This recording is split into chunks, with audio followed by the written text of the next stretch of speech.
Hello, hello, welcome in episode number 8 of the Trevor and Sean Sports Podcast. Trevor Sean Nino here with you talking what's going on in the sports world, and boy, is there a lot this week. Sean, we weren't here last week, couldn't get things together to be here, but it's good to be back and talking sports. Yeah, I mean, we really never stop talking about sports, let's be honest here. We shouldn't have the opportunity to sit one-on-one, microphones and all, and be able to talk about what's going on in all of sports right now. Yeah, busy week last week, finals week at Northwest this week. I've survived so far. I just got one final left, so I can see the light at the end of the tunnel. And after the way finals have gone so far this semester, I'm ready to talk some sports. Yeah. Yeah, I mean, This is what makes finals week better, is being able to talk sports, right? Yeah, I mean, it's the end of the year. I have to move and pack and all that kind of stuff, but, you know. Hey, still good to talk sports. Like we said, a lot going on this week. Stay local here to start things off. The Royals offense is hitting at a record terrible pace right now. It's bad. Yeah, it's to start the year, I was like, okay, I'll watch a lot of the games, and now I've gotten to the point where I'll just check follow the score. Rest and Dot on Twitter. I mean, yeah, it's it'd be one thing if they were losing games and they were scoring runs, but this is they can't score runs while the starting pitching has been pretty great for the majority of this year. I'll take losing games 9-8, 5-4, 7-6. I'll take losing 2-1. But as the case for last night, when you lose 12-1, that's when things start to... I don't want to see a lot of games in a row where you're losing 2-1, though. I have no problem if they go out and lose 9-8 one night and then win 2-1 the next night and then lose 3-2 the next night and then win 8-7. As long as there is... I mean, have we had a good offensive performance this year? I think there was one game against the Astros, maybe. The offense looked competent. But this is the 8th straight game that the Royals have scored 2 runs or less, which is a franchise record. That's not good. No, it's not. And me as a fan, I don't know what to do, because clearly they don't know what to do, to fix it. Because if they had an easy way to do it, then we wouldn't be talking about this. It's like, just fix your mentality at the plate. Fix your foot's going out too soon or whatever. No, it's not just that. Because right now, I think the Royals' top 3 hitter, the Royals' number 1 hitter right now is Lorenzo Cain. And then they have 6 guys hitting under 200. Looking at that right now, they have 8 guys hitting under 200, and these are all guys that have 15 at-bats or more. Hosmer's hitting 192. You have Alcides Escobar hitting 182, Gordon 178, Brandon Moss 125, Chesler Cuthbert 120. Raul Mondesi was hitting 103 before they sent him down to the minors. So, and Paul Romando is hitting 149. So, yeah, that's not good numbers. And what's sad is you look at most of this lineup, these are guys that have been to the World Series and won it. I mean, it's most of the key pieces from that 2014-2015 teams. When you look at Kane, Moustakas, Perez, Hosmer, Escobar, Gordon, that is 2/3 of that World Series team. Take away Ben Zobrist, Kendrys Morales, and Alex Rios. That was the World Series team, and they're not hitting worth a crap right now. I mean, like you said, Lorenzo Cain's the best hitter on that team. He's hitting 313. Moose is hitting 288. Salvador Perez 246. They're atrocious, and they're striking out a lot. Brandon Moss struck out 22 times already. Yeah, but that's kind of something that you expect with a guy like him. Yeah. So yeah, no, I'm not as worried about him, but it's more the entire team striking out more. Alex Gordon has struck out 16 times already, and how many times has he walked? He has walked 5 times. Yeah, Paul Orlando has been walked once, struck out 15 times. Alcides Escobar walked 3 times, struck out 16. Eric Hosmer walked 6, struck out 11. That's maybe one of the better ratios. But then King, he's got a ratio of 1, which is phenomenal. Really, really darn good. I checked in the game last night, and he had an on-base percentage of close to 500. Yeah. His on-base percentage is 429. Yeah, and he's... you got a lot of guys that don't even... There's only 2 guys on this team that have an on-base percentage of above 300. Him and Mike Moustakas at 329. Yeah. I mean, Whit Merrifield, 280. But he just came up, so, Esky's at 217. Orlando is at 184. It's not looking good right now. And maybe they'll hit out of it. I'm not real sure, but I just think it's sad that we've had this great of pitching for, the first 15, 18, 20 games, and we haven't been able to have the bats to back it up. And then there'll probably be a point later this year, and I joke about it, but I'm probably right, where the bats will catch fire and we'll be giving up like 7 the mound will explode, and we'll lose games like 10-9, 7-6. Yeah, and we'll be like, wow, I wish we, I wish things could have came put together a sooner. team together. So I don't know. It's still early. We're only 20 games into the season, so we got to remember that. Yeah, but it's been a very rough beginning. Yeah, what is this? 5 losses in a row? I'm gonna say yes, but that's because I kind of tuned out the. I think it might be 4 because they lost. They beat the Giants, and then they lost 4 straight in Texas. 4 in Texas, right? And then they lost 1 last night to the White Sox in terrible, terrible fashion. They're back at it tonight against the White Sox in Chicago. I know Duffy's pitching tonight, so that should be. It is Danny good. Duffy versus Dylan Covey. So you got to be able to hit Dylan Covey, right? I don't even know who Dylan Covey is. Yeah. And look at Dylan Covey's stats. 25 years old. This is only his 3rd career start. So he's got an ERA of 7.84 in those 2 starts. Knowing the way that it's going to go tonight, it's probably going to go down to like 4.00. He's going to throw 8. He's going to probably give up like 2 hits. Yeah, I'd be like, where is this draft prospect? Like, why? Like, what? No. Yeah. So what? But what I hope is going to happen is they'll get an early run or 2 in the first, probably just 1. Let's be honest here, and then Duffy will pitch great. Possibly give up 1 bad inning, probably in the 4th or 5th. It'll be tied 1-1, and then when it gets to the bullpens, I don't know what's going to happen. And we'll probably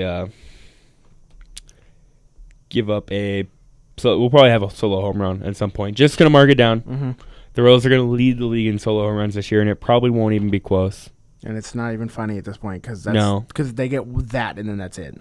And I'm one of those guys, I can't stand solo home runs when they're in the 3rd or 4th inning because of the way guys are pitching to you. They're going to pitch to you differently if there's no one on base. So, I don't know. I guess we'll see. But it's White Sox today, Duffy against Covey, and then tomorrow it's Nathan Carnes against Jose Quintana for the White Sox. And they're at home for a series against Minnesota, at home again against the White Sox, and then they're at home next weekend against the Indians. That Sunday matchup that I'm going to be in attendance at. Ooh, this looks tough. Nathan Carnes against Corey Kluber. Yikes. It could be brutal, but it could be really brutal. So I guess we'll see. That's basically my analysis on the first 19 games for the Royals. Is we got to hit. You gotta score runs. Like I said, we're losing games 5-4. I don't care. I am totally fine with that. But when you're losing games 9-1, 7-1. 2-0, 8-3, 2-1, 1-0, 6-2, 2-1, 5-2, 12-1. And when you're winning games, you're winning them 3-2, 3-1, 2-0. They've had 1 game where they've scored more than 5 runs. Was that the Astros game? It was a 7-3 win over Houston back on April 8th. Mm-hmm. That's it. Yeah. And you're losing games. They lost a 5-4 on a walk-off walk earlier this season. 8-3 to the A's. We were in attendance for that game. That was brutal. And outside of that, those are the only games they've scored more than 3 runs. Yeah. You can't play like that and expect to have pitching able to bail you out. I don't even want to know what their run margin is right now. It cannot be pretty. Probably not. I don't even want to look at it. I'm interested, but I don't want to know. Okay. So that'll pretty much do it. Are you ready to talk about something a little bit better? Yeah. I need something to cleanse my palate from Royals baseball. It's still rough. It's pretty bad. I know you're a big NASCAR fan. Did you see the news today? Yes, I woke up. I think I saw it this morning when I woke up. It was an alert on my phone. One of the most beloved NASCAR drivers is retiring from the sport at the end of the year. Yeah, in case you've been living under a rock since earlier this morning, Dale Earnhardt Jr. held a press conference today and announced that he will retire effective the end of the 2017 season. A lot of people find it a surprise. I don't find it a surprise at all. I kind of expected that. This is a guy that he's made his money. And if I'm Dale Jr., I think it came down to, hey, I just got married. I want to look forward to the rest of my life. I'm sure he wants to have a family at some point, and now would be a good time for that. It's not like the guy doesn't have money. I mean, I don't know what he's worth, but I'm sure it's worth plenty. Even if he's not worth in like money, his marketability name makes up a lot of that. Dale Jr.'s net worth is $315 million. Yeah. So, and it's not exactly like he's out there winning championships and winning races and being ultra competitive. He's got an upstart Xfinity Series team, and I wouldn't be surprised if in 2 or 3 years he has it up to a cup level. He can be a really, really good owner. I think Dale Jr. has potential to be a better car owner than he did NASCAR driver. That's how I think. Same with Tony Stewart. Tony Stewart's a really, really, really, really good NASCAR driver. I think he has the potential to be as good of an owner. I mean, so I'm not really that surprised by it. I know I've kind of ruffled a little bit of feathers with my thoughts on Dale Jr. I have nothing against Dale Jr. I've always really liked Dale Jr. I've always thought he's a very marketable guy, and it is unfair that he gets associated with his father a lot because, I mean, they couldn't be any more different. I mean, Dale was a lot more rough and rugged, and you could say dirty. Dale Jr. is not like that. They're two totally different people, and I think he kind of gets an unfair rap when people compare him to his dad, but I think he's overrated. I understand why people like him because, he was Dale Sr.'s son, and the way things went down with Dale Sr. and his tragic death, it was easy to like Jr. because you sympathize for him, and that's understandable, but no one really, after that, I mean, he had a decent career, 28 wins, I believe, but, and 2 Daytona 500s, congratulations. Michael Waltrip had 2 Daytona 500 wins, so did Sterling Marlin. Matt Kenseth has 2. Jimmy Johnson's got 2, and Jimmy Johnson's got 7 more of something than Dale does. So, I don't know. I've just never been high on the junior bandwagon. And there's a lot of people that would consider him one of the best in the sport, and I would say no. I mean, I don't know. You're an outsider. What do you think? Fandom makes people think crazy things. Yeah. Like, if you like someone, you're going to think so much better of them than maybe someone who's like, no, that's not really how it is. Like, for me, I've grown up in a family where my dad at least watched pretty much every race that he could. He went out to the Kansas City Speedway, whenever they were in town, and he was an Earnhardt fan, but more of the senior variety. He still enjoyed watching junior race, but I think because of his father, it doesn't help him. Like, he had expectations that he basically couldn't live up to. No. And that's not directly his fault. Could he have done better? Yes, obviously. And it's the same as like LeBron James Jr. And who knows what kind of player he's going to be 7, 8, 10 years from now. Almost no way he's going to be as good as his father. Yeah, he could be a really, really good player, but it'll always be, well, he's not his dad. Yeah, but I mean, like, that's very hard. That's pretty much what this is. I mean, look at Eli Manning. I know that's not father-son, it's brother-brother, but Eli Manning could win 5 Super. He could take the Giants go 16-0 next year and win the Super Bowl, and people will say, well, he's still not as good as Peyton. It is unfair. I do get that. But I also, on the flip side of it, though, I will say his name has helped him.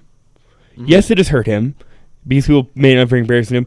But if his name was Dale Smith or Dale Johnson or Dale Jones, he wouldn't be at Rick Hendrick right now. He would be at a middle-of-the-run team like Front Row Motorsports, or if he's lucky, maybe like Richard Petty Motorsports. He wouldn't have got that top-notch ride when he left his stepmom's team that she inherited after Dale passed away. He wouldn't have. But he's marketable because of his last name, because he grew up in the spotlight. I mean, it is what it is. I know that sounds bad, but prove me wrong.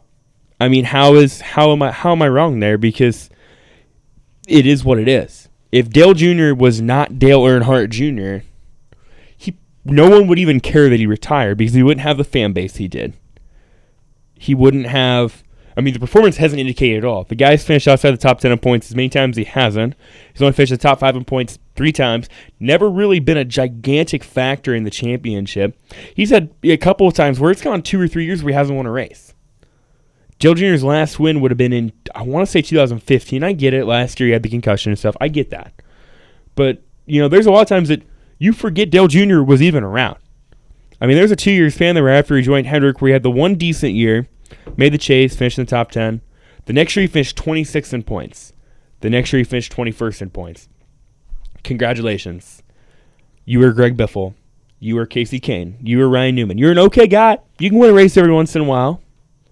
Compete on a good year with a good team when the situation's right. But you're not Jimmy Johnson. You're not Jeff Gordon. You're not even Joey Logano. You know, it is what it is. It's unfortunate that, you know, I guess there's many junior fans that are actually going to have to find a new driver. And I find it funny because a lot of them seem to be going towards Chase Elliott, another guy who maybe inherited a situation given his last name, with his dad being a NASCAR Hall of Famer, NASCAR champion. I think Chase Elliott's a really good driver, don't get me wrong. But it'll be interesting to see, what happens there and who replaces him. Does Carl Edwards come out of retirement and go to Hendrick? I don't know. Brad Keselowski's contract's up this year. I don't know. I don't know that he'd want to leave. Matt Kenseth's contract's up this year. I don't know. That guy can't have many more years left. So it's interesting to see what happens there. But I don't know. I'm not real big on the whole Dale Jr. retirement thing because the last 2 years, you had Jeff Gordon announcing he was retiring. You had Tony Stewart announcing he was retiring last year. Now you have Dale Jr. That one doesn't do anything to me. Like, it doesn't, because Jr. hasn't won championships. No, I don't look at Jr. as one of the top probably even 15 drivers in my lifetime. It's no different than Greg Biffle not getting a ride this year. It doesn't attract me. Mm-hmm. So that's pretty much. Oh man, that felt good. Did it? That felt really good getting all that off my chest. I'd go on longer, but there's something bigger this week, Sean. There's something a lot bigger. Is it the U.S. Men's National Hockey? I didn't know that was going on. No, it's not. I don't know. It's not? Oh. No, Trevor, there's only one okay. NBA playoffs are actually going on. NHL playoffs, too.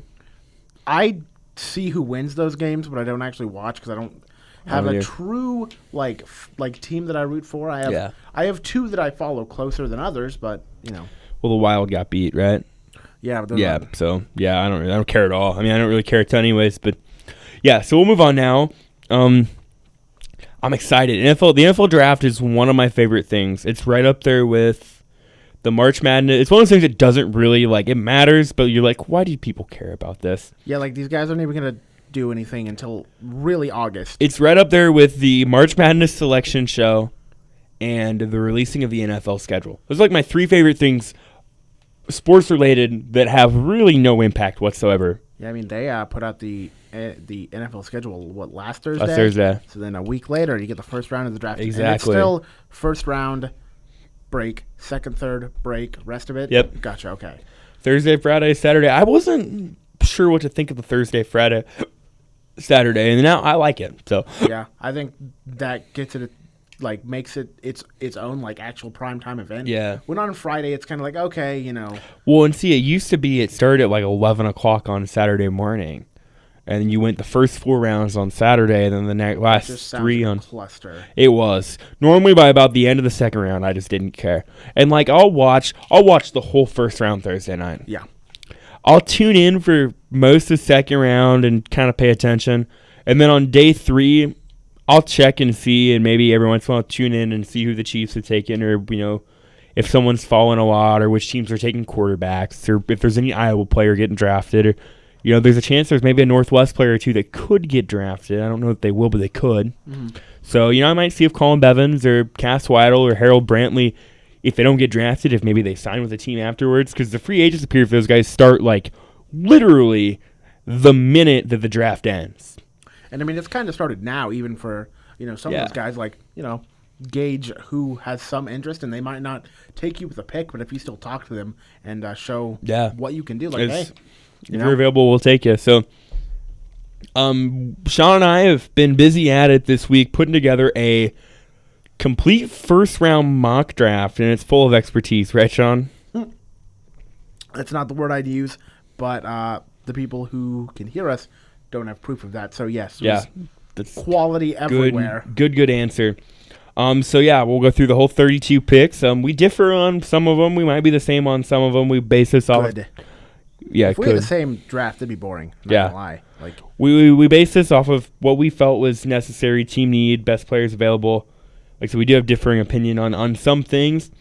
We did throw in the stipulation that there could be trades. I don't think you had any trades. I know it's so hard to predict trades, and that's why I only had one. So I think we probably have the same idea for that, though. So we'll go ahead and get started. The first pick in the 2017 NFL Draft, the Cleveland Browns. They were a disaster last year. 1-15. They started out 0-14. They need a lot of things, Sean. If you were the general manager for the Cleveland Browns, who would you take with the number one pick? I think the consensus number one pick should be Myles Garrett. I've heard rumors of Mitchell Trubisky, and I think they have to go Garrett here. I think that Trubisky isn't game ready right now, so I think you have to get the guy who can come out week one. You can kind of mark it behind, be like, hey, this guy's going to be here. He's your number one overall pick. Yeah, I think Myles Garrett, the defensive end from Texas A&M, I think I would go him number one because you can probably get Trubisky at 12. Probably. Or you can get a quarterback at 12. I don't know which one, but I'm guessing you get a quarterback at 12. I think Trubisky going one's a little too high. And if you take him there, then you're putting a lot of expectations on him, a la Tim Couch. Garrett, there's some questions with Garrett, though, about, he's got other interests outside of football. He's really a unique guy. I think he studied, like, paleontology or something at Texas A&M, and he's a really, really interesting guy, but I'm not worried about that stuff. I think it just makes him more colorful.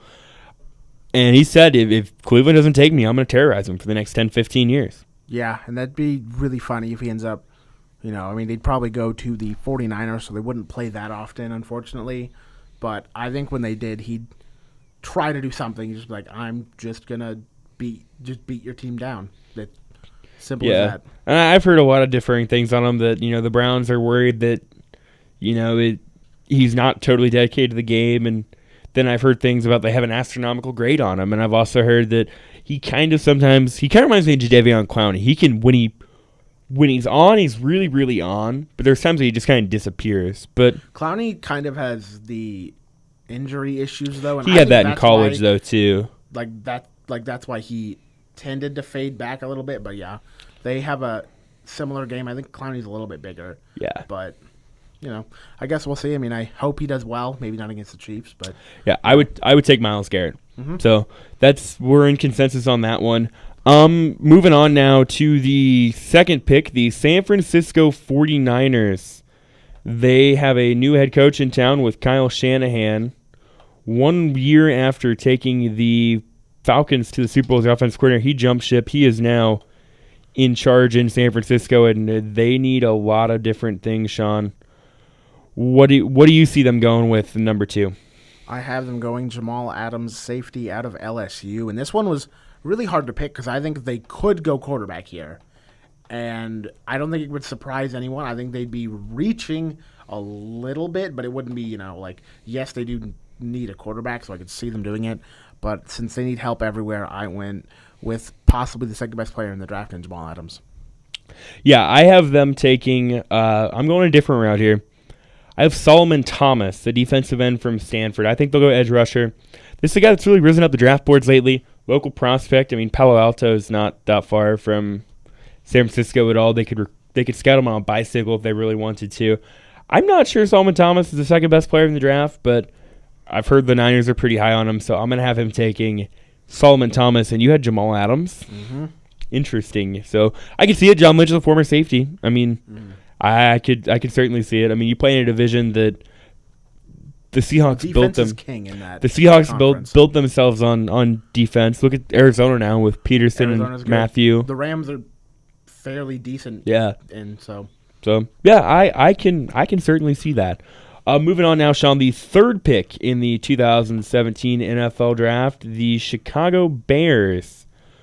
Once again, Jay Cutler is out of town there. Their defense has some good young pieces to it, but still raw, and this could be a money year for John Fox. He could be out of a job if things don't improve this year. They did sign Mike Glennon to a nice, hefty contract. Do they go quarterback in the first round, or what do they do? I think, again, this is still a little too high to go quarterback, and I have them going Solomon Thomas. I think they can beef up that defense because that's what they've been known for. That's kind of the core of what the Bears are. And so I think if they can add to the defensive end, then they'll be able to take that next step up and possibly, move up to second, third place in that division. Because, I mean, the Vikings are there, but after last year, it's been, kind of rough to see where they're going to be. And then the Lions, you never truly know what they're going to do. And then you have the Packers, who should be, the number one team there in the NFC North. And, again, the Bears could do a lot of stuff here. So it's kind of hard to be like, yeah, this is exactly what they're going to do. So, they can go this way, that way, but I think they're going to take Thomas. So you have Jamal Adams going 2 and Solomon Thomas going 3. Correct.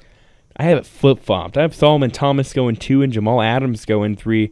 Jamal Adams sounds like a guy that really, really eats, sleeps, and breathes football. It's something he's kind of blown scouts away during his workouts and stuff. And the Bears are a team that's been built on defense in the past, and I don't think they'll go corner because they just got Prince Amukamara this year for what it's worth. But I can see him going safety, and I think they really like Jamal Adams. So I'm going to take Jamal Adams with the third pick if I was the Chicago Bears. So we're kind of close so far. Yeah. No, it's good or bad. Jacksonville Jaguars, pick number 4. Many people thought the Jaguars could maybe win that division last year. They didn't. It got Gus Bradley fired. There's some questions about whether or not Blake Bortles is the guy there in Jacksonville. They actually really kind of promoted Doug Marrone to the head coaching job. Tom Coughlin's now in charge there. Who do the Jaguars take with the 4th pick, Sean? I have them taking Jonathan Allen. I think they need to beef up the defense. Kind of the downs. Well, pretty much the first through third quarter was their problem last year, so they need help in a lot of places. I have them taking Jonathan Allen as well. They play in a division where you have Andrew Luck, Marcus Mariota. You got to get to the quarterback. Tom Coughlin won 2 Super Bowls and beat Tom Brady based off of guys like Osi Umenyiora, Michael Strahan, and Justin Tuck getting pressure on the quarterback when it mattered most. I think Jonathan Allen's probably the best player in the draft. I like him more than Myles Garrett. I'm going to take Jonathan Allen. He can play D-line. He can play D-end. I think he's more of an edge rusher guy. So we're in consensus there, too. Man, I hope we're not like this all the way through. I guarantee we're not. I don't think we are either. Moving on now, pick number 5, the Tennessee Titans. They got this pick with a trade from the Rams last year when they traded out the number 1 spot, and the Rams drafted Jared Goff. So you move ahead now, Sean, the Titans. Man, they're a piece or two away from being a real AFC contender. They got the franchise quarterback.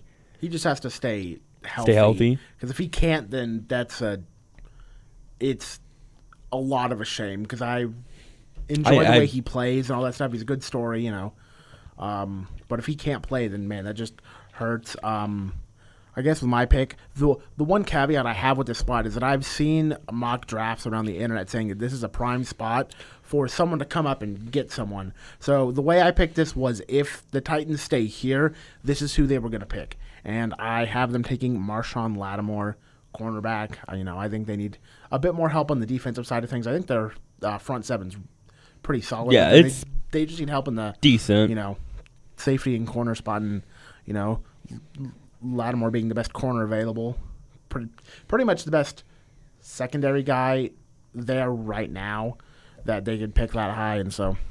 Yeah, I could see it. But I'm gonna go on the offensive side. You have like I said, a franchise quarterback if you can stay healthy. You have a really good running back. You have a underrated offensive line. People don't understand how good that offensive line is. They did a great job building the offensive line. What's the one thing they don't have? Speed wide receiver. They don't need a speed wide receiver. They just need a wide receiver. Marcus Mariota is one of the best quarterbacks in the red zone. Give him a guy with the frame like Mike Williams in the red zone. That could be dangerous. They were courting Alshon Jeffrey hard this year, didn't get him. Mike Williams, to me, I think Mike Williams could be as good as Calvin Johnson. He's a big guy, got a big frame, he can go up and get the ball, make some remarkable catches, or at least he did at Clemson.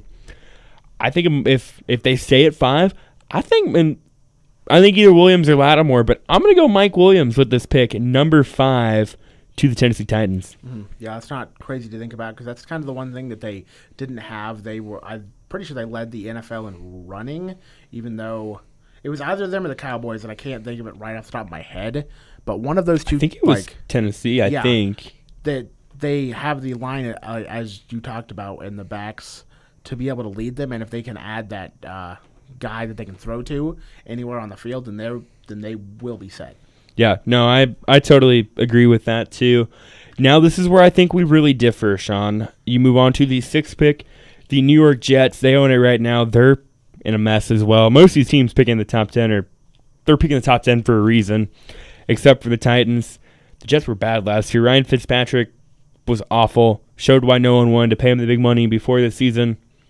Darrelle Revis, that turned out to be a bust signing. Their D-line is the only thing that actually looks promising with Richardson and that's what Rex built when he was there. Yeah, basically, that's with Richardson and Williams. So that's really about the only thing they have going for him. Do you rely on Christian Hackenberg and Bryce Petty to be your quarterbacks going into 2017, or do you take quarterback here? What are you taking for the New York Jets? I have them taking defense because I think that's what their core is, but them taking a quarterback is very close. I think they may even trade up later in this draft to pick up a quarterback, but I think that they are going to need safety help, and I have them taking Malik Hooker. And again, the Jets are one of those teams that they need help everywhere, so this pick was kind of hard for me to make because I don't know where exactly they're going to go, and it could be wrong, and they could take some guy that I don't have going in the first round. That's kind of how their team could go right now. This is kind of how the Jets have been. I am gonna take. This is the one trade I had in my first round. It sounds like the Jets are kind of wanting to get out of that top 10, and when you have as many holes as the Jets do, why not just get picks and build it up? So I am gonna take the trade to the Cleveland Browns. The Browns are gonna jump anybody from trading into that top 10 and getting their quarterback of their future. Cleveland's gonna get a quarterback, and it's gonna be Mitchell Trubisky from North Carolina going off the board at number 6. That's not crazy to think about at all because during this past week, they've talked about taking him number 1. I think that's too high. I think you think that's too high for him. But, I hope they don't start him week 1. I hope not either. I don't think he's going to be prepared. And if he does, then I hope that he can make it out of there and have a good career there because I don't think he will if he starts week 1. I think he needs time to build up. But, if he has to go there, good luck. All the quarterbacks the Browns have missed on, from Tim Couch to Brady Quinn to Johnny Manziel, and at least with Tim Couch and Brady Quinn, people thought they were the real deal, and they weren't. Wouldn't it be kind of like the Browns to actually hit on the quarterback that everyone thought they'd miss on? That'd be, funny. Yeah. I think they need to turn a lot of stuff around because right now they are the joke, Anytime oh look, Browns this, Browns that, it's just an entire joke for them. So I think they need to, start to get it turned around. But with this pick, I very much hope that they don't start him week 1 because I don't think it'll go well, and I think then it'll turn more into a bust. And then it'll be oh look, Cleveland, you're this franchise that isn't run very well. What are you gonna do? Yeah, no, I totally agree with that. So we do go a little bit different route there because you had them taking Malik Hooker from. That's with the Jets. Yeah, with the Jets, and I have the Browns trading up to take Mitch Trubisky. So now, Sean, we'll move on. Pick number 7, the Los Angeles Chargers. That's still weird saying. It's weird.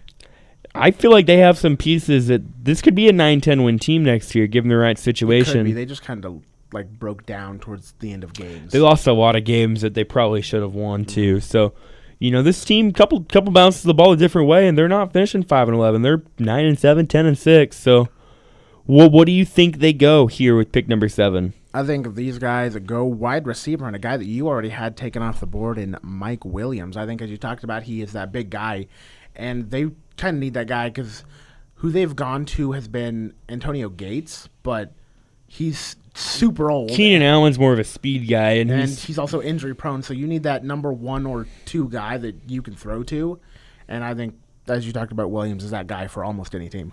Yeah, no, I agree. I'm gonna go different. I'm gonna go the guy you just had going to the Jets at number 6. I'm gonna take Malik Hooker.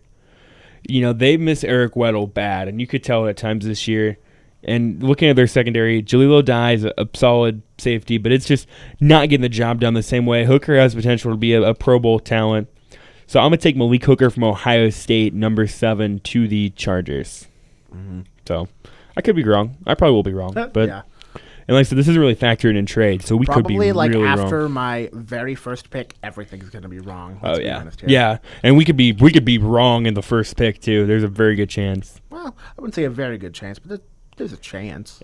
Moving on now, pick number 8. This one kind of surprising this team is picking here, given how they were 2 years ago. The Carolina Panthers, we all remember they started out 14-0, 2 years ago, made the Super Bowl, and it just was a joke in that Super Bowl. Cam Newton couldn't get anything going. The Broncos defense dominated him. Had a Super Bowl hangover last year. A lot of problems with that team last year. The O-line was pretty bad. They just couldn't buy a break. What do you think the Panthers should do here with pick number 8, Sean? I think with a guy who is very old in the backfield, they go and get Leonard Fournette, running back out of LSU. I think he's a good fit there. I think he's a power style, which is what they like to run. But I think he also has the speed that they haven't seen in that spot. Yeah, no, I totally agree. I'm going to go the same route there. Leonard Fournette, running back from LSU. You look at the team that dominated the NFC last year, Dallas. You had Dak Prescott, Ezekiel Elliott, and Dez Bryant. You had a great triple threat at quarterback, running back, and wide receiver. I think the Panthers tried to emulate that this year. Dak Prescott's not as good as Cam Newton, so they have the advantage there. I think Dez Bryant is just a notch or two above Kelvin Benjamin, but I think Leonard Fournette has the potential to be as good, if not better, than Ezekiel Elliott. So I think they're going to build their own three-headed monster. If they do that, they really need to address the O-line in later rounds because, they did get Matt Khalil this year, so interesting to see how that goes. But we're both on the same page there. Leonard Fournette from LSU. That'd be fun to watch. Yeah. So I guess we'll see. This one's a wild card for me, Sean. Pick number 9, Cincinnati Bengals. Another team that have been a playoff team for the last 5 years. Things just didn't go their way this year, and now they're picking number 9. I think they go defensive. Well, what do you think? Same. Let's switch it up. Trevor, what do you have as your first pick? Well, I'm going to go with the guy that I've seen go as high as number 2, but I think 9 is about right for him. I'm going to take Derek Barnett, the defensive end from Tennessee. He's kind of risen up the draft boards recently. He was more of a middle first-round pick, but the Bengals, they need to get something there in that edge rush that for the longest time they had a really good pass rush. It's kind of wearing off. Give me Derek Barnett. Same. Wow, that was pretty easy. Now we're just copying each other, it seems like. Yep. Whoops. Moving on, pick number 10. We didn't copy each other on this one, Sean, because you already have this guy gone, and I did not. The Buffalo Bills, I'm going to take Marshawn Lattimore, the corner from Ohio State. This team just lost Stephon Gilmore to free agency, so they need a corner. And when you play in a division that has Jarvis Landry and now Brandon Cooks, you might want to get yourself a good corner. So I'm going to take Marshawn Lattimore to the Bills at number 10. I think that if he was available, that yes, that'd be a good pick for the Bills. But I went with O.J. Howard, tight end out of Alabama. I think they need just a bit more of a playmaker on offense. Running backs, good. Wide receivers, a little bit iffy. And quarterback, again, we'll see. But I don't think that they're going to go those areas right now. And I think O.J. Howard can go in and help right now. Yeah, no, I think so too. I'd be interested to see how that works out. So I think they have the weapons there on offense. I mean, McCoy, I like Tyrod Taylor. I think Tyrod Taylor's an above-average quarterback, but I like Tyrod. Sammy Watkins, if he can stay healthy, is an outstanding receiver. So I could see O.J. Howard, but I'm going to go defensive with Marshawn Lattimore, like I said. Pick number 11, New Orleans Saints. They need literally anything on defense. Literally anything. I mean, it couldn't be any worse. So I wasn't going to have this guy going here. I had him going more in the middle of the first, but something popped up before we went on the air that I had to kind of change some things around and move a guy down. I'm going to take Kevin King, the cornerback from Washington. He's got a big frame, 6'3", kind of big for a corner. But when you're playing in a division that has guys like Mike Evans and Kelvin Benjamin that can go up and get the ball, and Julio Jones, it wouldn't hurt to have a 6'3" corner. So give me Kevin King of Washington to the Saints at number 11, John. I'm going to go with a guy who's been in the news recently for not quite the best reasons, and that is Reuben Foster out of Alabama. I think people are going to question this pick and be like, why would you take him? He had the, what's the word I'm looking for? Diluted sample. That. And people are going to be like, oh, he was probably on drugs. Yeah, he was probably smoking weed. I know how bad it is. I don't think that it's bad to smoke weed, but as you and I talked about off the air, I think it's more of an indictment on how smart are you at this point, because they're going to test you. And that's the point that I think, that's what they should, ask him more about, because I think smoking weed, I think generally most of the league does it. I'm not. To me, the question I would ask if I was a scout, it's like I don't care if a guy smokes weed. That's his business. And to me, if I was a scout, the thing that would disgust me the most is the lack of discipline there. And there's another guy, Jabril Peppers, that came out that he had a diluted sample as well. So, yeah, that's the part that would kind of turn me the wrong way. But I could see him going that early. I think it hurts him a little. I don't know how much. But I think if this didn't come out, then he might have been able to go 5 or 6. Yeah, I think he would have gone top 10 for sure. But you have him going 11. I don't have him going that high. That's But we'll see. Shall we move on now? I have the New York Jets this pick. You have the Cleveland Browns. Because I had the Jets and Browns switching earlier on, so the Browns could take Trubisky. The Jets here, they need a lot of everything. But I think at this point, you take the best player available and get yourself a playmaker. O.J. Howard from Alabama, you had him going earlier to the Bills. I think if he falls to the Jets, I think they take him at 12. I think, if he's there, not a bad pick. But I have pretty much the same pick that you had for the Browns just later on, and them taking quarterback Mitchell Trubisky. I think, he's a good fit there. But as I talked about earlier, just have someone there so he can learn their offense. Because I don't want him going out there week 1 throwing, 4 picks and being like, looks like we have another bust right here. So congratulations, Cleveland. You've just basically conceded your entire season. And I think if Mitchell Trubisky falls to Cleveland at 12, that is huge for Cleveland because it shows them that they made the right choice by going up and getting a guy like Myles Garrett, number 1, and then Trubisky. You ever seen the movie Draft Day? That's the one with the Browns, right? Yes.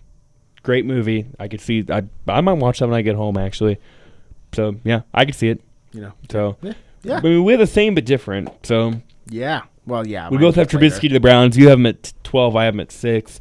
Moving on now, pick number 13 of the 2017 NFL Draft, the Arizona Cardinals. This is a team that I had in the Super Bowl last year, and they disappointed.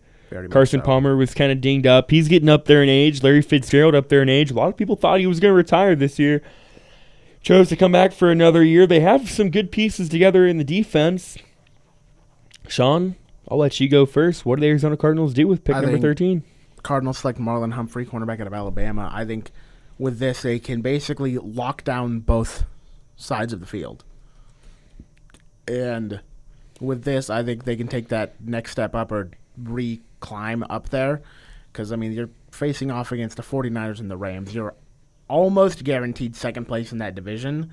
And so if they can maybe take a game off of the Seahawks, then, they could make that next step and be able to get to the Super Bowl. But you never know. But I think them going on the defense, not a bad pick here. So what are your thoughts, Trevor?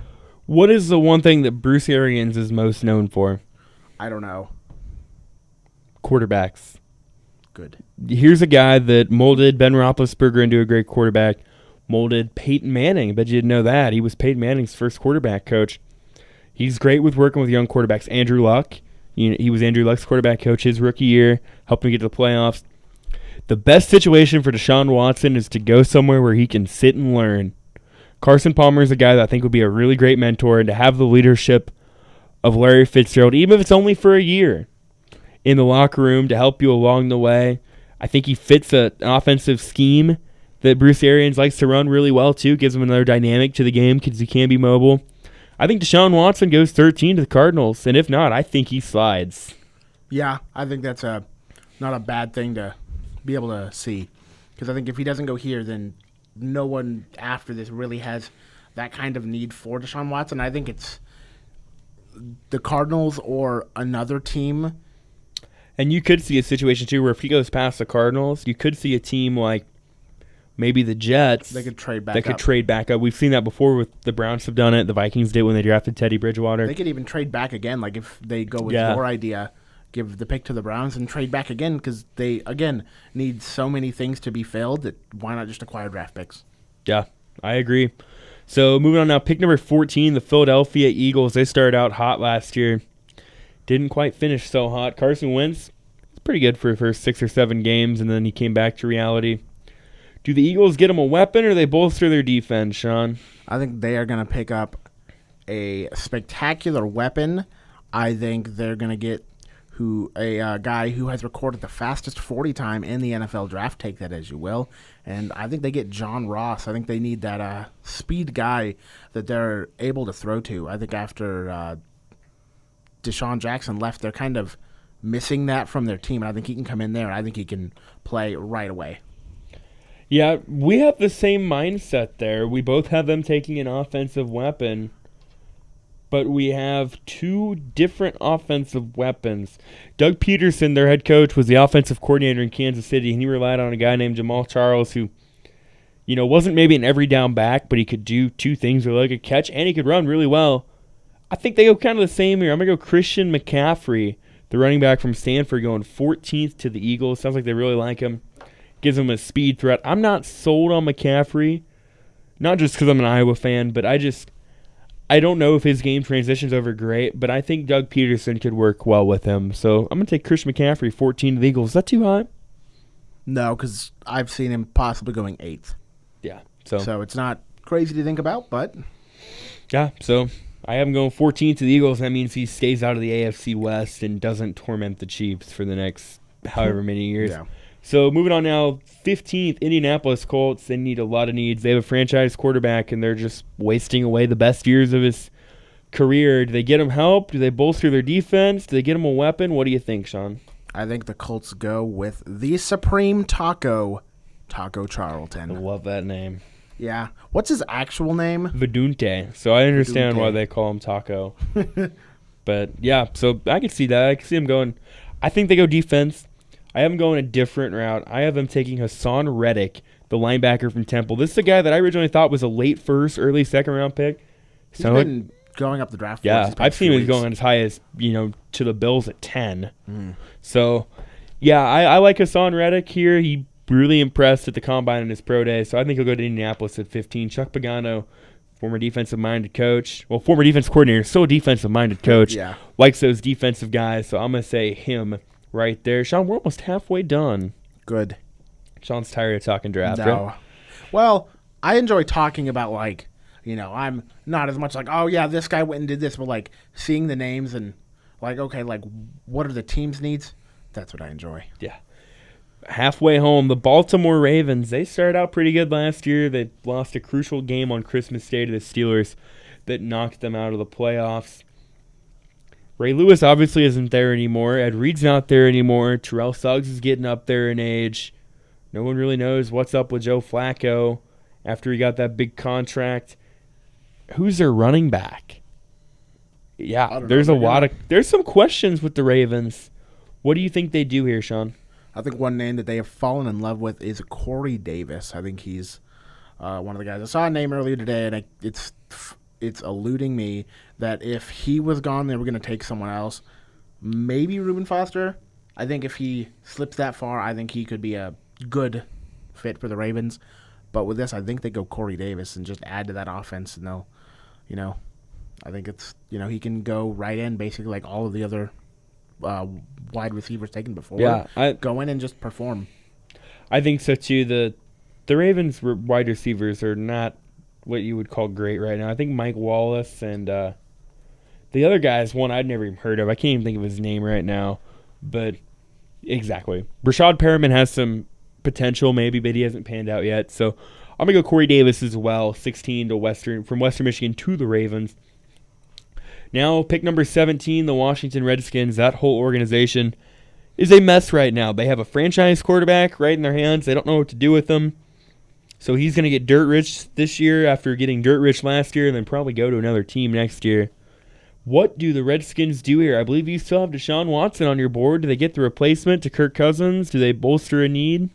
I think they're going to bolster a need, and they're going to go cornerback here. I have them taking Tre'Davious White because I think that, again, they can lock down another half of the field with Josh Norman sitting on the other half. And, I think that was a bit of a weak spot for them was the other side of the field that Josh Norman wasn't on. And Josh also didn't play amazing. He played really great, but you can't just have one guy guard half of the field and the other half be entirely wide open. And when you're playing a division where you now have Odell Beckham Jr., Des Bryant, and Alshon Jeffrey. Alshon Jeffrey less so, but I've thought less of him because he just hasn't done anything. But maybe changing. He also had Jay Cutler. Yeah, but I mean, he also had some injury issues as well, and there were just some times where it didn't look like he cared. Maybe that's because he was on the Bears, and maybe him changing teams is going to be good, but you never know. Yeah, who knows? I have them going linebackers, Zach Cunningham from Vanderbilt. Maybe a little bit of a reach, but like I said, the Redskins right now are kind of in a mess, and they need a linebacker. I've seen him going from anywhere like that high to dropping to like the mid-second. Yeah, and that's, kind of how it goes. And I've heard the Chiefs are kind of high on him too, so who knows? So, but I think he'll go 17 to Washington. I thought that felt right. It felt like someone they would take. So, I don't know. Guess we'll see. Pick number 18. This is the Tennessee Titans. Their own actual pick. They already picked once in the first round. I had them taking Mike Williams from Clemson. Sean had them going defense, taking the corner Marshawn Lattimore from Ohio State. I'm going to go with the Supreme Taco on this one, Sean. Taco Charlton going 18 to Tennessee. They have an average defense, but they don't really have a pass rusher. So I'm going to take Taco. You're right. They do not have a pass rusher, so to fill that spot, I have Charles Harris from Missouri going to the Titans. I think that'll be a good fit. I think he can... as you talked about, you have to get to the quarterback to be able to win in this league. Because if you can't do that, then you're not going to win. No. Simple as that. Yeah, no, I totally agree with that. Moving on, pick number 19, Sean, the Tampa Bay Buccaneers. Are we on the same page with this one? I think they are taking a running back from their own state with Dalvin Cook. Yeah. I know you and I talked about before this. You had some names that if they were still up, would you take them before Dalvin Cook, or is he the one guy that they're like... It depends. If Corey Davis is still there, maybe. But I don't know, but they have, Deshaun Jackson, Mike Evans? Yeah, I could see them maybe going tight end if O.J. Howard's still there. I mean, Cameron Brate's a run-of-the-mill tight end, but I think they go running back here, and I think they would prefer Dalvin Cook. Jameis Winston and him played together for, I think it was just the 1 year in college. I know they played together for at least 1 year. I'm pretty sure Dalvin Cook would have been he was a junior this year. So, yeah, they played together for... Dalvin's freshman year. Yes, they put here Dalvin's freshman year. He had 1,000 yards and 8 touchdowns when Jameis was a redshirt sophomore. So I think they kind of do like what the Cowboys have done and what we both think the Panthers are going to do. And Tampa Bay has a pretty good defense. Mm-hmm. So why not bolster your run game? Doug Martin's getting up there in age, plus he's been battling injuries and suspensions. So I think Dalvin Cook goes 19 to the Tampa Bay Buccaneers. Sean, pick number 20, the Denver Broncos. Boo. Yeah, I'll let you say it, not me. Hey, it's fine. I don't like the Raiders, but I'm a Chiefs fan, so what? They're not supposed to like any of them. Exactly. A year after winning the Super Bowl, the Broncos came back to life. The lack of quarterback play was obvious. The offense was inept at times. And their offensive line was atrocious. I think one player on their line was atrocious. They had to Tyson Breo. Yeah, and Justin Houston made him look like he shouldn't even... Yeah, he took him to lunch. Took him to breakfast. Didn't even take him to dinner before. And gave him dessert. It was so a lot of that. So. I have them going Ryan Ramczyk, the offensive tackle from Wisconsin. Interesting guy. We talked about the podcast a couple weeks ago. He originally played football at Division III Wisconsin Stevens Point, transferred as a walk-on to Wisconsin, and was in all... Actually, like a great story. You're not going to hear that very often. Oh, yeah, I played Division III, then I walked on at Wisconsin, and now I'm going in the first round of the NFL draft. And he was an all-Big Ten offensive line, first-team all-Big Ten offensive lineman in Wisconsin. Now he's going to the NFL draft, and he's going to be taken in the first round. So, wonderful story there, and I think they take Ryan Ramczyk, the offensive tackle from Wisconsin there. Get whoever their quarterback is some protection. What do you think, Sean? I think these guys are going to take Christian McCaffrey. I hope not. I think their problems last year stemmed from the fact that they couldn't run the ball to save their life. They had to throw the ball, and when that happens, teams are going to get to your quarterback. Either way, even if you have the best offensive line, if teams know that you're going to do that, then they can scheme against you. And so I think they're going to go Christian McCaffrey here. And again, I hope he doesn't do well against the Chiefs, but I think it's kind of surprising that he's gotten this high up in the draft, because I think a few weeks ago I was like, okay, he'll go in the second round, and then just recently oh yeah, he could go number 8 to the Panthers. Oh goodness. Well, right now I have him going to the Denver Broncos, and we'll see what happens. It's worth noting here, and this is why I think it could happen, is Christian McCaffrey's dad, Ed, played with John Elway at Denver. And it's also worth noting that at one point, I don't know if he still is, but at one point, Ed McCaffrey was the color commentator for the Denver Bronco radio network as of 2012. Okay, he stepped away. He actually just resigned this last week. I did not know that, but Ed McCaffrey was maybe tipping a hat. I don't know. Maybe. I don't know if there's a situation where like can family do that, but I don't really think that being a radio. Don't think it matters. But that's just, maybe he's like, my son can take care of me now. Maybe dad's had enough of the workforce. I don't know. I really hope you're wrong and he doesn't fall to Denver at 20. That guy tortured me for a whole Rose Bowl. I really don't want him to torture me for the next 8 to 10 years. Yeah, but there's a difference between, like, Iowa defense and, like, Chiefs the defense? Raiders and Chiefs defense. Let's hope there's a difference. If it's not, then we'll both That Iowa be defense was good, though. So yeah, but it's still not comparative to, like, true NFL defenses. That's all I'm saying. I had some NFL talent on there. Moving on, pick number 21, Detroit Lions. We're now into the playoff teams. Sean, I think they go linebacker here, and I think they go with a guy from Wisconsin, because I have back-to-back Badgers. I think the Lions are going to take T.J. Watt with the 21st pick in the NFL draft. I think the Lions go Hassan Reddick from Temple, a guy who's been on draft boards. People thought he was going to go in the second, shot up to the first, and I think, Lions need that defensive end of it, because offensively, they're going to be able to score points. But can they stop you? As of right now, no. No, they can't. Yeah, no, I totally agree with that 100%. So we both have them going linebacker, just different ones there. Pick number 22, the Miami Dolphins. A pleasant surprise last year being a playoff team. They had a backup quarterback going to the playoffs and didn't get it done at Pittsburgh. This is a pretty well-rounded team.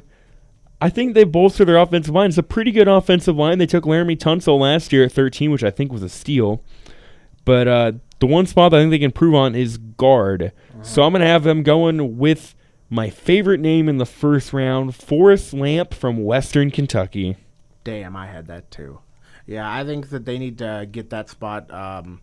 Didn't they have Brandon Albert? I think they traded him to Jacksonville. Yeah, had him, okay. Because he really didn't pan out there. Probably should have stayed with the Chiefs. Whatever. We don't send offensive linemen otherwhere to be good. It's fine. Yeah. But yeah, I think them picking up a guard will really help them, because the run game they had peaked for about 4 weeks, and then it went back down to Dolphin land, and they went back in the water, and then they didn't really rise back up.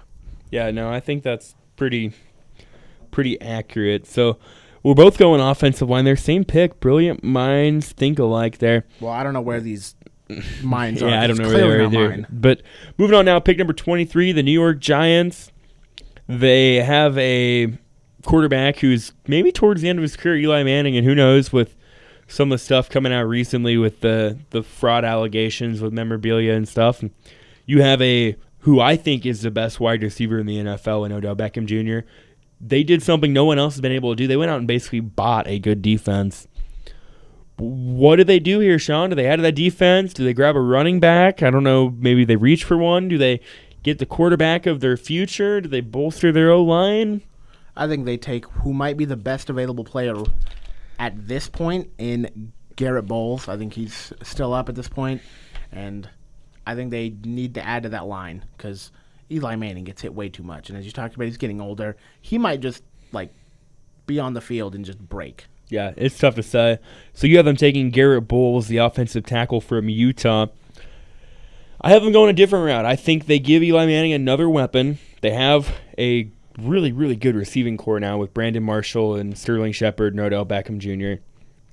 I'm not sure what the running back situation is going to look like this year, but to me, the best running back available is Alvin Kamara, and I think it's a bit of a stretch to take him at 23. There's another name there that you could take. I don't have them taking it, but a name that's I didn't think was going to go early, but Mixon. He could. It's not. I don't know, though. I don't know if the Giants will. I don't know if the Giants will do it, but I think he's better than Kamara. Yeah. But I have Joe Mixon. I'll tell you where I go. I have Joe Mixon going 48th in the second round of the Vikings. Yeah. I think that's probably pretty accurate. I think he could go in the first round, and it's, I didn't think he would, but clearly teams are like, we can take on this stuff. And I mean, yeah, he looks like he's came out with all the stuff he needs to do. apology-wise, but we'll see. Yeah, there's teams I think that could take him. They're Green Bay maybe at 29. But I'm going to go David Njoku, the tight end from Miami. He's a big guy. Larry Donnell he had one good year for the Giants. Since then, hasn't really done much. They need a tight end to go with what they have at wide receiver. And I'm going to go David Njoku, the tight end from Miami. He's a guy that I've seen go as high as right after O.J. Howard at like 12 to the Jets or the Browns. So I'm going to take David Njoku, tight end from Miami. Not a bad pick. No. Tight ends are kind of difficult to place because they have to do so much now. So you can't just be able to catch.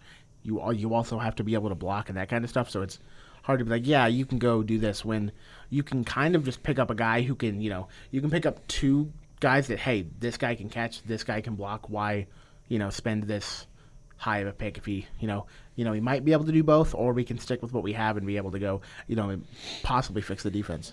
Now moving on to the Oakland, soon-to-be-named Las Vegas Raiders. I don't know how soon we're talking about. This 2019? is like 2 years. So. Yeah, well, soon. That's soon. Yeah. So it's soon in some. This is a team that's got the offensive pieces. They have a couple of young running backs. Sounds like eventually Marshawn Lynch is going to be there. Yeah, I think the other day there's like a difference of $1.5 million. They'll figure that out. There's no way they went through all of this trouble to have him be like, nope, I'm not actually going to play there now. They have a big offensive line. I think the biggest average size in the NFL. They have a playmaking wide receiver in Amari Cooper. They have the best defensive player last year from Khalil Mack. They have a decent secondary. I'm going to have them going a different route. When you think Raiders, you think of guys that have history of maybe problems. And I think Reuben Foster, if he's available at 24, will be the best available player there. Reggie McKenzie, their general manager, is a former linebacker. This isn't the same Raiders team like we talked about earlier. I think it's a better environment for guys to come into with problems. Jack Del Rio is another former linebacker. Pair him up with a guy like Khalil Mack, who seems to have everything figured out and knows what it's like to be a pro. And I think he'd be really good for Reuben Foster. And if not, I think they go tight end there, whether it's Njoku or if somehow O.J. Howard falls to them. But I think Reuben Foster is the pick at 24, Sean. I'm also going to go linebacker, but because I have Reuben Foster going much earlier, I'm going to go Gerard Davis out of Florida. That seems to be a guy they're really in love with, too. So, yeah, that'll be interesting to see there. It's a guy the Chiefs sound like they kind of like as well. So, yeah, I know. The Chiefs have a lot of needs, but not as much as some of the earlier teams, obviously, because if you go to the playoffs, you clearly don't have as many holes as some of these other teams, but one of those is middle linebacker. On to pick number 25, the Houston Texans won a playoff game despite Brock Osweiler being their quarterback. Can we just acknowledge how impressive that is? The Raiders also didn't have their starting quarterback. Yeah, but still. And then Osweiler looked like absolute garbage in the AFC divisional game against the Patriots, and they gave the Browns a second-round pick to get rid of Brock Osweiler. So they have a weapon in DeAndre Hopkins, who's one of the best receivers in the NFL. They have a really good defense. J.J. Watt's one of the top 5 defense players in the NFL. Sean, do they get their guy? What do they do? I think they go quarterback and they go Patrick Mahomes here. I don't know exactly if they're going to start him week 1, but I don't think they have a quarterback on the roster. Tom Savage. They have Tom Savage. I don't think Tom Savage is going to go out and start week 1. I think he will, but Tom Savage is not. I don't think he should, but okay, he probably he might, but I don't know how good of a coach he can be for Patrick Mahomes. I think they're going to have to mold him, but he's been a guy who went from like 3rd round pick, 2nd round pick to maybe he could go 12. So yeah, Bill O'Brien is, well, I guess he coached Brock Osweiler, so you can't say he's great at quarterbacks. There's a history of working with quarterbacks. He worked with Tom Brady. He worked with Christian Hackenberg. So it sounds like from what even Patrick Mahomes has said that he has been getting a vibe from the Texans that show they are deeply interested in him. So I'm with you on that one. I am going to say that Pat Mahomes goes to the Texans at 25. I'm not sure that Mahomes is ready to play week 1. But then again, I don't think any of the quarterbacks that are none of them right now. None of them in this class are. Trubisky's not ready. Mahomes isn't ready. Watson isn't ready. So, yeah, I agree with that. But who knows what they'll do with him. I mean, I think Tom Savage could be the guy for half a season or so until they get Mahomes figured out. Mahomes has a lot of upside, but I don't know that he's going to be ready Week 1. Looking at the Texans' depth chart, their quarterbacks on their roster are Tom Savage and Brandon Weeden. Yeah, I'd rather not have those guys touch a football right now. But, maybe they can. Maybe they'll go out and prove me wrong. I don't think they will, but you never know. Yeah, so I guess we'll see. Now, Sean, on to pick number 26. We're just one pick away from the one we really want to talk about. Seattle Seahawks picking 26. This is a team that I think they're kind of maybe on the downward slope, and I think Russell Wilson's kind of finally getting exposed. They didn't have the running game they wanted last year. Their offensive line was not very good. Earl Thomas was injured in the secondary. What do you see the Seahawks doing at pick number 26? I think the Seahawks take Ryan Ramczyk. I think that line was the worst line in the league. They spent something like $10 million on the entire line or some stupid low amount like that. And so I think they go Ryan Ramczyk, and I think that'll help them a lot because if you can have like at least half of your line do decent, then you can do stuff. If your entire line is awful, you can't do anything. I also have them going offensive line. I am going a different route with that, though, because I had Ramczyk going earlier on in the draft. I'm going to go guy you had. We actually have it flip-flopped. Ooh. Or no, actually, I stand corrected, because you had Ramczyk going here, and I had him going 20th to the Broncos. You had Garrett Bowles going 23rd to the Giants. Mm-hmm. I'm going to say he goes here at 26.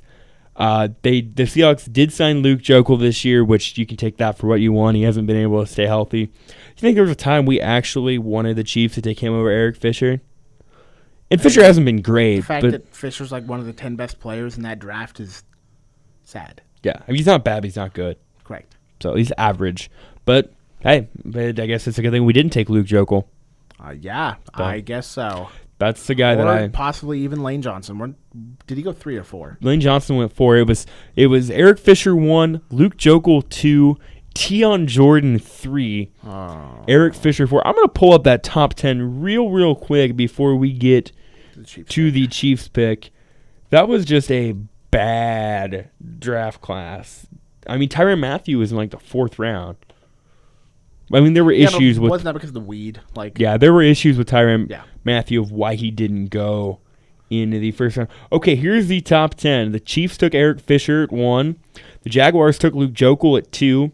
The Dolphins took Tion Jordan at 3. They just waived him. I believe he signed with Seattle, or I think so. He signed with Seattle. He hasn't played since, 2014? Was he suspended? Yeah. The Eagles took Lane Johnson at 4. That's not a bad pick if he can stay off the performance-enhancing drugs. The best pick of this draft, I think, maybe, the Lions took Ziggy Ansah at 5. This is a guy that had basically no playing experience, and they took him at 5. The Browns took Barkevius Mingo. And now he's on the Patriots. And now he's with the Colts. Even there, look at that. He's played with 3 teams in 5 seasons, so shows that. The Cardinals took Jonathan Cooper. Jonathan Cooper, they traded to the Patriots to get Chandler Jones, and then the Patriots traded him to the Browns. I think that might have been part of the he was cleaned up the waivers by the Browns, and he signed with the Cowboys this year as a backup guard. So, yeah, that shows how bad that one was. The Saints took Tavon Austin. He's been okay when he's healthy. The Jets took D. Milner. D. Milner is out of the league right now. He's not been signed by anybody. And then the 10th overall pick was Chance Warmack from the Titans. He is now with the Eagles. Mm-hmm. So you look at the top 10, the guys in that class that are still with the team they drafted them, 4. Mm-hmm, yeah. Fisher, Johnson, Ansah, Austin. That's pretty bad. Yeah. So, pretty bad. Moving on now, pick number 27, the one we're really excited for. This is really the only one I actually care a ton about, Sean. I love and hate when the Chiefs pick this low in the draft. I like it because it means they had a good year the year before, but then it means I have to sit around and wait and, be anxious about who's going to be available and if someone falls. I have to, track who's left and, that type of stuff. Because I'm like, you guys should take this guy, and then they'll end up taking someone else or something. I'll be like, why did you take this player? And then it'll come in the season. He'll be great, and I'll be like, great pick. Well, and I remember that with D. Ford, Kelvin Benjamin was still on the board, and I was like, get Kelvin Benjamin. I would take Kelvin Benjamin in a heartbeat. Yeah. Nothing against D. Ford. D. Ford's been solid. But as of this year, yeah. I got mocked by other people that we work with in this in the X106 sports department. Like D Ford, like he had to come on this year because this is his third year, correct? Yes. Yes. So they have a 5th-year They have the option for a 5th-year option on him going into 2018. So he could be a free agent after this year, which helps me think maybe the Chiefs are going to take linebacker here. So you think about Derek Johnson coming off an Achilles injury, plus he's 34. Who knows what we're going to get from him? Tamba Hali, he's declined a lot in the last couple of years. D Ford could be a free agent at the end of the year. No one knows with Justin Houston how serious that knee injury actually is. So I'm going to go with the guy that I like just because of his name, and he's a good player too. Give me Takaris McKinley, the linebacker from UCLA, also known as Tack the Sack. So pair him up with Justin Houston. When you're in a division that has Von Miller, Khalil Mack, and Joey Bosa, you need as many pass rushers as you can get. So I'm going to take Takaris McKinley, pick number 27, to my beloved Kansas City Chiefs. Sean, I'm anxious to see what you have going on there. What do you think? This is the pick. I didn't intend this guy to go here, but if he does, I think my heart would be the happiest. I say that, and then we could get someone else, and he become a Hall of Famer, and none of this draft would matter. But I have the Chiefs taking Deshaun Watson. I think he's a very good fit here, and it's a very good system, like you talked about, because he could go earlier in the draft to the Arizona Cardinals. He needs a place where he can sit. You know what Kansas City has? They have Alex Smith and Andy Reid, not Alex Reid. What am I talking about? I think this could form into a Donovan McNabb-esque player. And I think so too. With the core of guys we have, I would take that in a heartbeat. Maybe it's because Alex Smith just rattles me the wrong way. You know, it's nothing wrong against him, but I think we need a playmaker, and I think Deshaun Watson can turn into that type of player. If Dalvin Cook and Deshaun Watson are both there at 27, which one would you rather see him take? Don't do this to my heart. This is hard because I don't think they keep Alex Smith beyond this year because it's like $16 million this year, which is already a lot, and then it's like $18 million next year for, I think, a team option. But they don't really have a running back that they can, take. Oh, Trevor, why did you do this to me? Now I'm thinking way too much about this.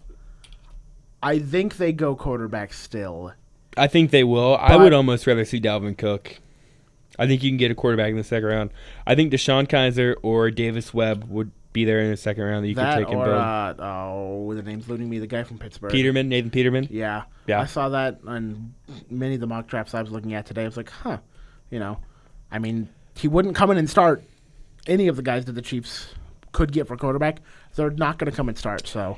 If either one of these three guys, if all three of these guys are still available at 27, like Todd McShay and Mel Kiper think they could be, Deshaun Watson, Patrick Mahomes, Mitch Trubisky, they're not all going to be there, but if they all are, which one do you want to see them take?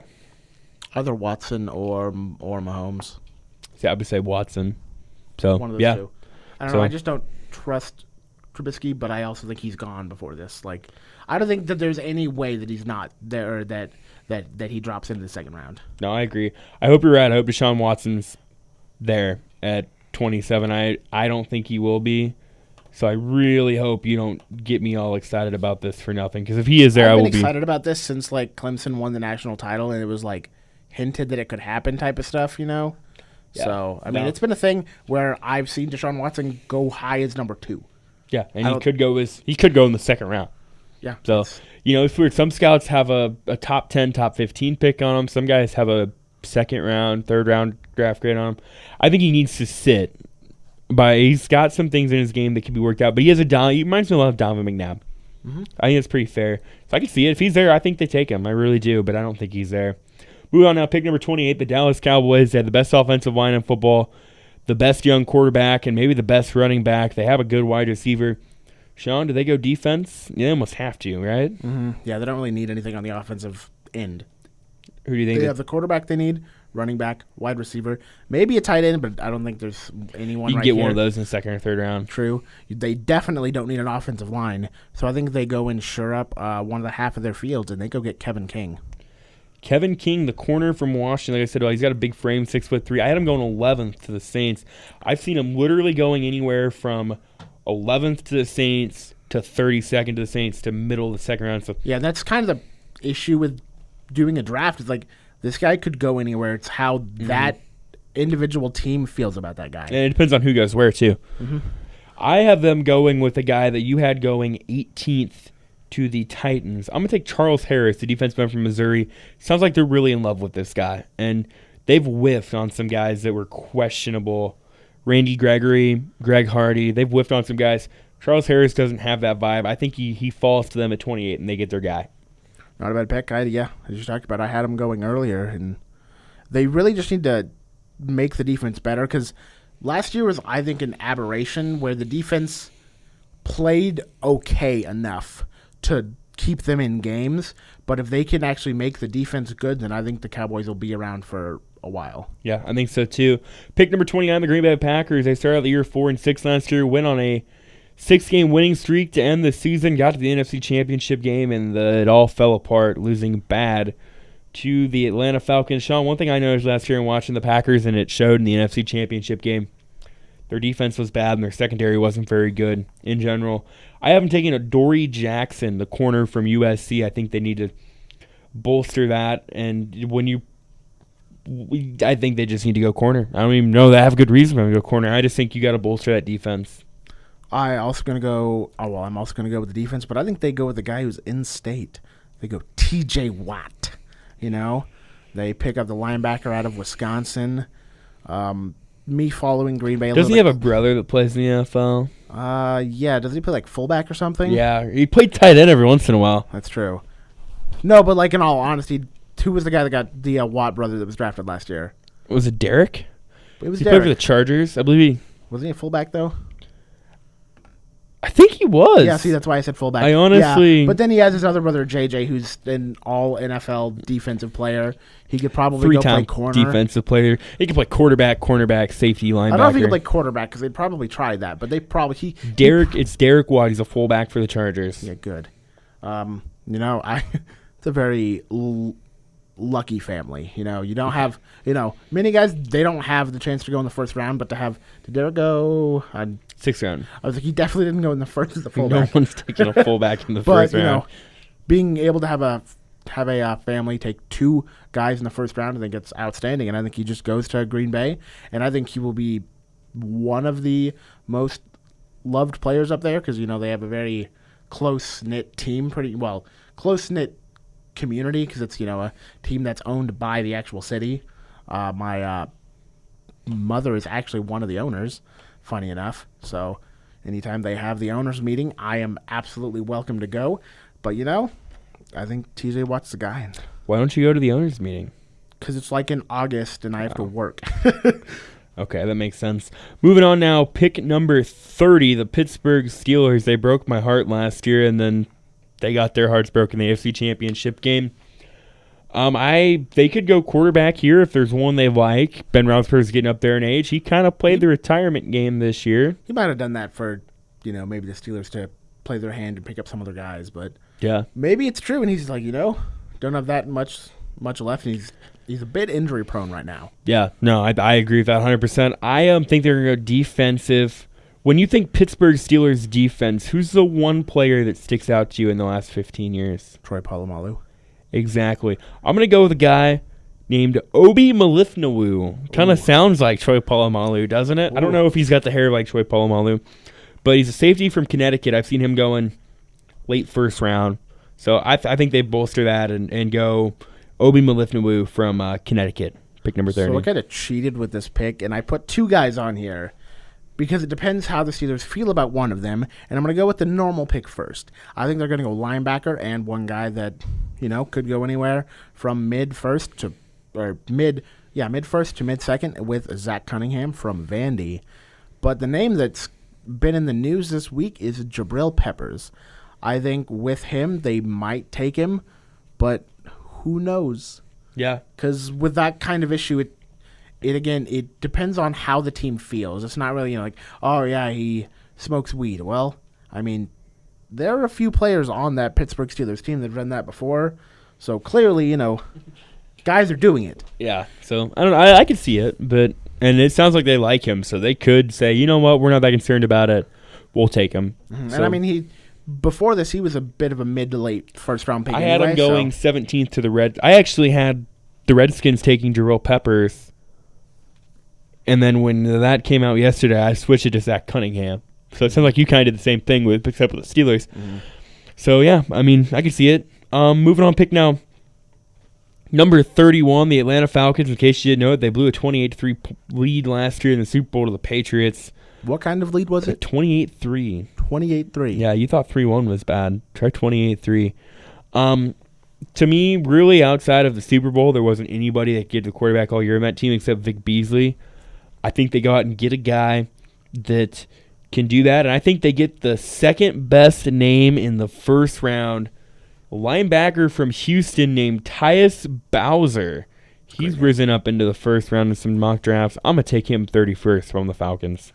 I'm going to have the Falcons taking a guy that you already have off your draft board with Takaris McKinley, tack the sack.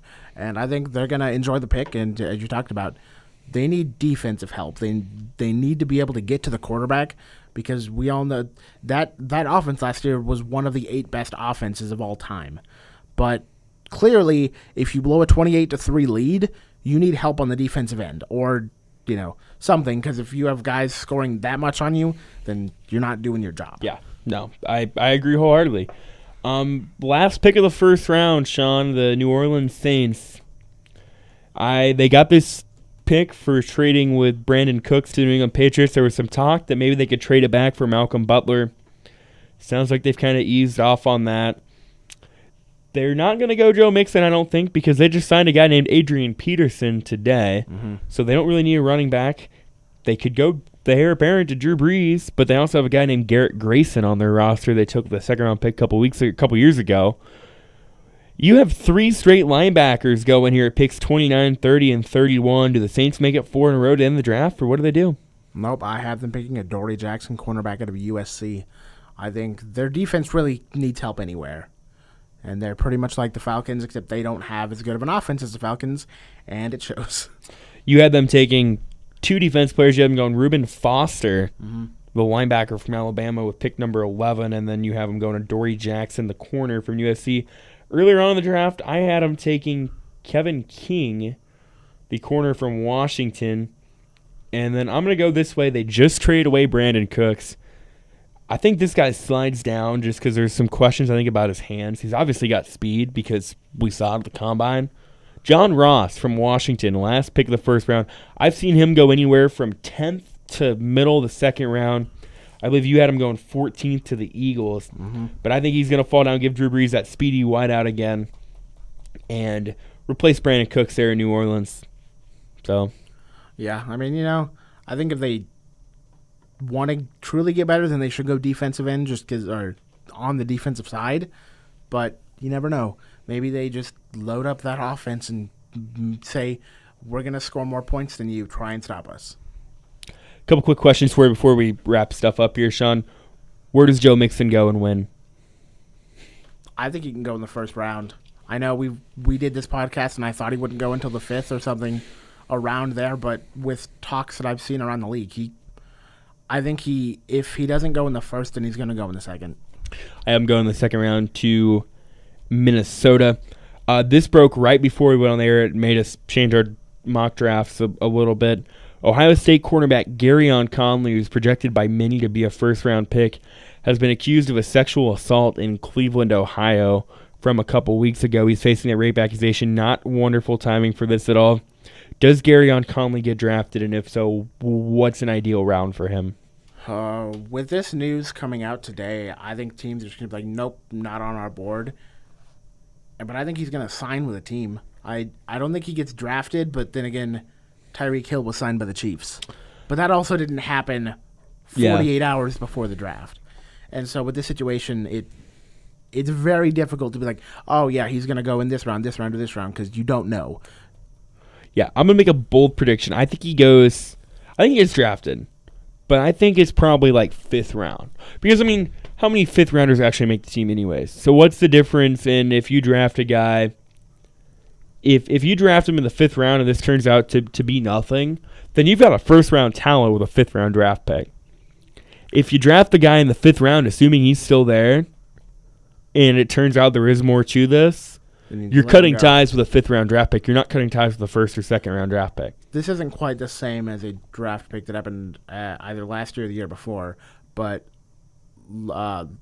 Collins? La'el Collins, the offensive tackle from Louisiana State. That would have been 2 years ago. It was kind of an interesting situation where it was, I believe, an ex-girlfriend of his had gone up missing, and they weren't really investigating him, but they wanted to talk to him, and that caught wind just a couple days before the draft, and this was right after the whole Aaron Hernandez thing.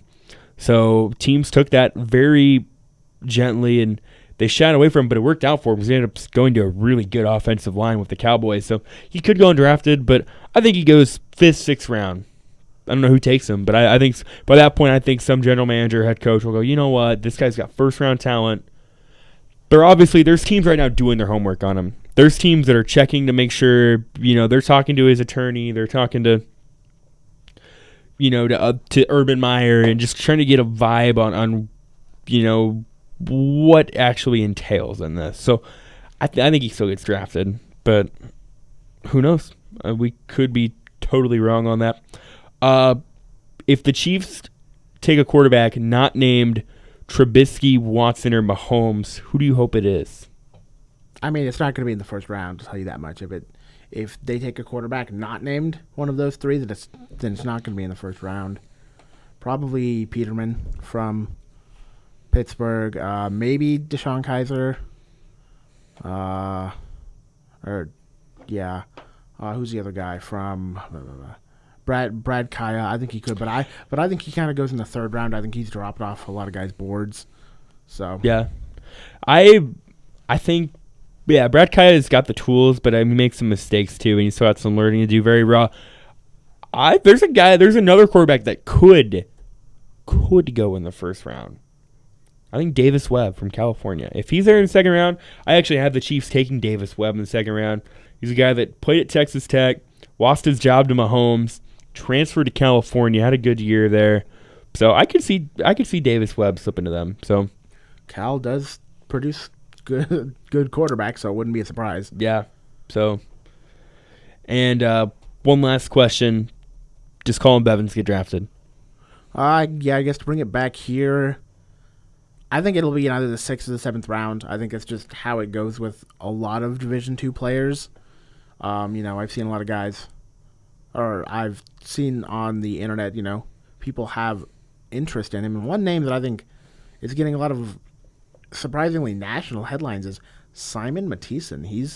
I don't know if he'll get drafted because drafting a Division II kicker, it's not normal, but I think he has the talent and I think he could always get onto a roster, I think. I mean, Greg Zuerlein did it. Mm-hmm. Can't think of which team it is. They have a kicker that actually played at a Division III school. It might have been Josh Lambo from the Chargers. I mean, he's not a good kicker. No, it was not Josh Lambo. Was it Andrew Franks from... He played at RPI University, I believe. Might have been Andrew Franks from the Dolphins. It was. He played at Rensselaer Polytechnic Institute in Rhode Island. I think it's in Rhode Island. Oh, goodness. Oh, that's Rensselaer Polytechnic Institute in Troy, New York. It is a Division III school, and he's on a roster now. That is Andrew Franks, the kicker for the Dolphins. So I can see him going somewhere. I don't think he's drafted. I don't know that Bevins gets drafted either. I think he gets on a roster somewhere. Yeah, and I mean, at that point, if he doesn't get drafted in the later rounds, he can go pick a team at that point. Yeah, it might almost be he doesn't have to go to one of these teams. He can just be like, you know what?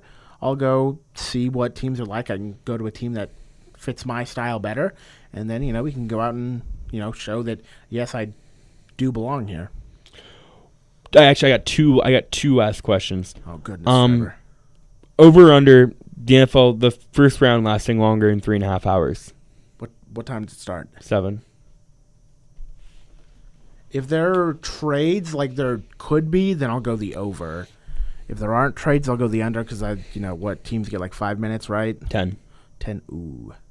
And they generally use all of those 10 minutes. They usually use about 7. 7, and then they have to talk, and then the commissioner comes out. Everyone boos. They announce the picks. I'm gonna go the over. Even if there aren't a ton of trades, I think just the way the draft works, you'll get about 8 picks in the first hour, just because they're gonna walk them up on the stage, interview them afterwards. So I think it's becoming more of a show than it is actually these guys are getting drafted. Congratulations! It's more of this is your big time, and you're not going to get this until you go out and play on the field. Yeah, no, I agree. I'm going to take the over on that one. I don't know by much. I think it'd be 3 hours and 45 minutes. I'm trying to find an average on that because I know it normally goes.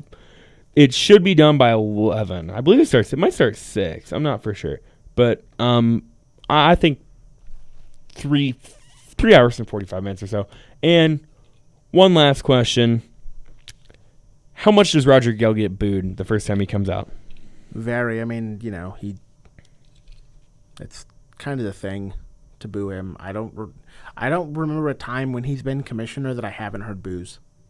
Yeah, no, I think that's pretty accurate. It's in Philadelphia this year too, and they like booing just as much as New Yorkers do. So it's okay, Santa. Yeah. Here on the Trevor and Shad podcast, we will not boo you, Santa, but I will boo Roger Goodell.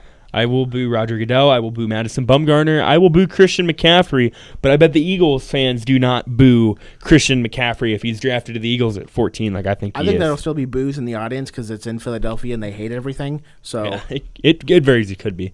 So I think that's pretty much it. Anything else you want to add? Well, you brought up the one and only Madison Bumgarner. He is now in the DL because he injured his dirt bike. I don't know. I didn't even know what happened. Just I got injured on a dirt bike. He should have just lied about it.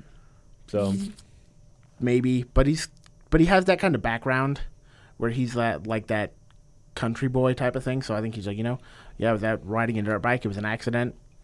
He's still human. Yes, should he be riding a dirt bike? No. But am I going to actually stop him? No, because he's I'm not going to stop anybody from doing pretty much, anything that you can do within legal limits, then go ahead. Yeah, I don't think it works I don't think he was supposed to in his contract, but hey, whatever, he is a country boy. If it's in the contract, it's a little bit different. He might end up paying for that, but I don't know. I never, as much as I like Madison Bumgarner, I never want to see someone get injured on anything, even if it's something they shouldn't have been doing in the first place. But hopefully he does get back, and the Royals don't have to worry about him anytime soon. So, no, we play in entirely different leagues. Yeah, it just happened that for the 2-game series that they were here, he happened to pitch. Yeah, so guess we'll see. That'll be interesting looking ahead. The NFL draft is this Thursday. You can watch it on ESPN or the NFL Network. One last question. Which one do you normally watch the NFL draft on? Which one do you prefer? I enjoy hearing Chris Berman say weird things. Is he still going to be on the broadcast? That's a good question. Because I don't know. If he is, then I'll watch. Well, I'll probably watch ESPN anyway because I don't think I can get NFL Network where. See, that's where I'm at too. And I like Mel Kiper, so he's decent. McShay's also decent, but yeah, the NFL draft will be at 7:00 Thursday. They're doing it on the Rocky Steps in Philadelphia. How cool is that? So make sure you tune into that. Our picks are probably going to be totally off, but make sure you tune into that 7:00 Thursday night on the NFL Network or ESPN.com or ESPN, I guess, in general. I will probably be tweeting out my thoughts throughout the night, so you can follow me on Twitter at TrevMater96. And Sean occasionally has something intelligent to say as well, too, so you can follow him at Sean Wesley Nino. That's SEAN, capital W, NIENOW. Yeah. So I tweet about mostly sports and, just mostly sports. Yeah.